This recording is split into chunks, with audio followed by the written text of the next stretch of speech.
Ya, kawan-kawan yang berbahagia, dimanapun Anda berada, seringkali orang bertanya, Pak Jabat katanya menulis buku tentang pendidikan anak. Ya, inilah bukunya, Membesarkan Anak dengan Kreatif. Buku ini dulu ditulis pada tahun 2008, lalu kemudian diterbitkan oleh penerbit Andi Offset di Yogyakarta. Lalu setelah itu, saya tergerak untuk merevisinya, maka keluarlah edisi revisi pada tahun 2012 dan sejak itu saya belum sempat perbaiki. Tapi pada dasarnya adalah buku ini mengupas bagaimana kita mendidik anak supaya dia memiliki iman yang teguh, memiliki moral yang kuat, bahkan dikatakan memiliki karakter. Itu tujuan buku ini ditulis sebenarnya. Dan saya menggunakan psikologi perkembangan, khususnya dari konsep Erik Erikson tentang 8 tahapan perkembangan manusia, dan kemudian diintegrasi dengan pemahaman saya secara teologis dan Alkitab mengenai keluarga, mengenai anak, mengenai kehidupan, mengenai moralitas, dan kemudian digabung lagi dengan konsep-konsep pedagogi atau konsep pendidikan di sana, pengasuhan, dan dimasukkan pula pengalaman hidup saya sebagai orang tua yang sudah membesarkan 3 anak yang dikaruniakan oleh Tuhan.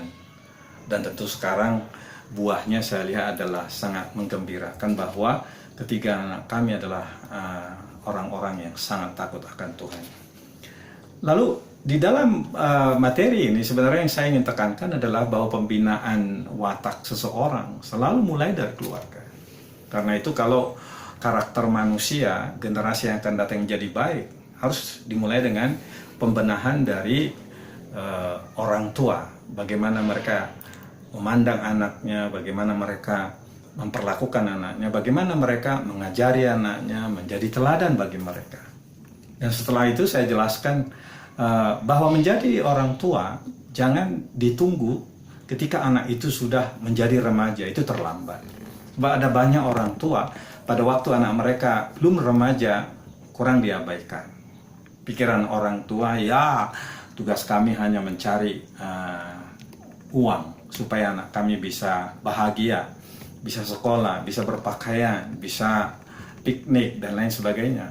Padahal bonding atau kedekatan terabaikan, dan seringkali setelah anak menjadi remaja terlambat tentunya karena remaja sudah membentuk kepribadiannya. Mereka disebut pada usia egosentris. Dan selain egosentris, mereka juga sudah berorientasi kepada teman, kepada sahabat. Bukan lagi tunduk kepada otoritas yang mereka terima atau yang mereka lihat di dalam keluarga. Mereka lebih loyal kepada teman. Itu sebabnya ketika banyak orang tua menasihati anak remaja, seperti anak remaja membangkang dalam artian mereka kritis atau juga mungkin mempertanyakan, mama papa sekarang mau mengajari, tapi mama papa dulu di mana ketika kami bergumul pada usia SD? Di mana papa mama tidak memberikan nasihat, tidak memberikan dampingan? Jadi saya katakan di sini bahwa menjadi orang tua harus dimulai sejak anak dalam kandungan. 9 bulan pertama itu luar biasa sebenarnya dalam kehidupan. Karena 3 bulan pertama pembentukan jabang bayi di dalam kandungan, dari tidak ada menjadi ada, pertemuan sel telur dengan sperma. 3 bulan itu sebuah perkembangan yang sangat dahsyat. Lalu kemudian 3 bulan yang kedua adalah pembentukan sel saraf otak. Banyak orang mengatakan pada bulan yang kedua ini sudah terbentuk memori yang. Itu sebabnya suara ibu, suara ayah direkam oleh anak. Bentakan, kemarahan direkam oleh anak. Itu masuk kepada emosi dia, padahal dia masih dalam kandungan. Contohnya aja misalnya, kalau seorang ibu sering memainkan piano, musik, dan lain sebagainya. Ketika anak itu lahir dan dia menerangkan musik yang sama yang dia dengar pada waktu kandungan, para ahli sudah mengatakan bagaimana mulut bayi bisa seperti mengikuti lagu itu. Itu menunjukkan bahwa apa yang dialami oleh bayi pada waktu masa 9 bulan, masa-masa kandungan itu menjadi penting. Saya suka katakan, kalau Anda punya anak dalam kandungan, jadilah orang tua. Berdoalah, sapalah, bercakap-cakaplah. Bikinlah pondasi yang baik pada waktu kandungan. Setelah itu, 2 tahun pertama setelah lahir, itu adalah pembentukan percaya diri anak. Itu sebabnya kalau 2 tahun pertama dalam buku ini, sama saya ambil juga dari nasihat Erikson, perlu sekali bonding, perlu sekali sentuhan ibu. Karena disinilah letaknya. Pada 2 tahun pertama peranan ibu sangat penting bagi bayi. Sentuhannya, suaranya, dekapannya membuat bayi nyaman. Saya tidak tahu apakah orang tua pengganti bisa menggantikan posisi ibu yang sebenarnya. Apalagi ibu adalah yang sangat mengharapkan bayinya datang. Kecuali kalau ada ibu tidak mengharapkan bayi itu datang. Sejak kandungan dia sudah merasa tertolak. Kita tahu ada banyak orang di kemudian hari telah menjadi dewasa, orang-orang yang tertolak. Wah, itu berat sekali kehidupan mereka walaupun pernah jadi pemimpin. Sama seperti dikisahkan di dalam Alkitab, Hakim-Hakim pasal 11 kisah Jefta, pemimpin di Israel. Tapi karena dia anak yang tertolak, kita lihat kasusnya menjadi sangat tragis. Dia haus pengakuan, tapi terus-menerus tidak pernah menemukan pengakuan itu. Sampai dia bernazar dan nazarnya keliru. Kemudian dari usia 2-4 tahun, itulah usia yang disebut oleh Erikson usia pembentukan otonomi, jati diri anak, kemandirian anak. Di sini diperlukan ruang, diperlukan kemampuan orang tua untuk di satu pihak menolong anak untuk membentuk akunya, ya.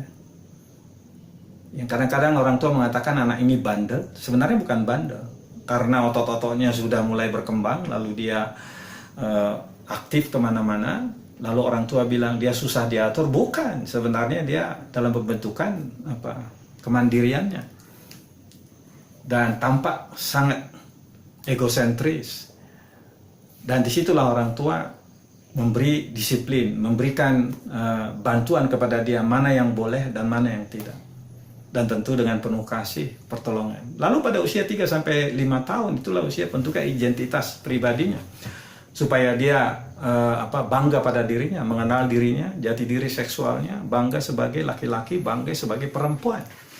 Dan seringkali pada usia inilah kesalahpahaman terjadi, sehingga anak tidak bertumbuh dalam identitas yang sebenarnya. Mestinya dia laki-laki, tetapi dia merasa perempuan di kemudian hari. Karena idola ayah, idola ibu untuk anak perempuan, idola ayah bagi anak laki tidak menemukan itu.